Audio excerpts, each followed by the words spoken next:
And a free drive-through meal service for seniors is going away for several Kentucky counties by the end of the year. That's according to the group overseeing the program right here in our area. And it comes despite an extra $9 million distributed by the Beshear administration to keep the program running through financial struggles. WHAS 11 senior reporter Isaiah Kim Martinez is reporting from Hardin County.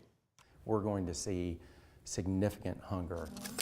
It's going to take even more work to keep these sandwiches, soups, and yogurt going out to senior citizens across Kentucky. The increasingly popular free meals program is already low on the funding needed to meet the growing demand. We're still going to be about $300,000 short statewide. That's almost unbelievable. It's challenging. And now you add a federal government shutdown on top of that. It's a grenade to our economy. And you have what Daniel London calls a potentially disastrous situation coming this November. This government shutdown is not just something that's happening in another city in Washington, D.C. or impacting San Francisco.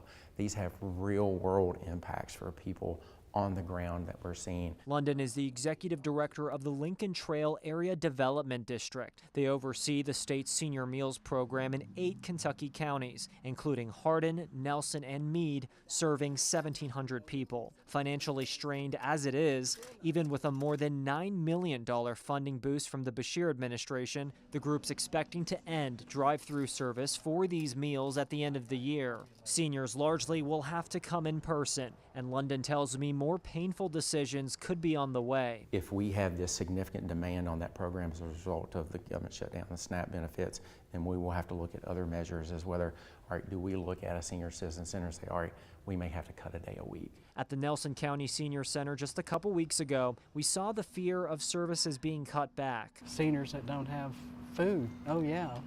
Days later, Governor Andy Beshear announced that extra funding he says should keep the program running largely at full strength through next June. After that, facing a major budget deficit, it's unclear how much money Lincoln Trail will get. I believe that most of what they've cut back on can be restored. To make matters worse, London says the area his group represents, including Fort Knox, are losing $100 million each week the federal government is shuttered. Day 31 through 60, it's an artillery attack. We're really going to start seeing systems fail. He's asking federal policymakers to find a solution before it's too late, and the seniors are the ones to pay for it.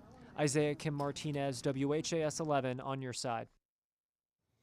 Well, for the last 2 years, Kentucky's Senior Meals program has been budgeted $10 million annually in state money, plus COVID relief funds that have now run out. This coming budget session, program leadership expects to need much more money than that.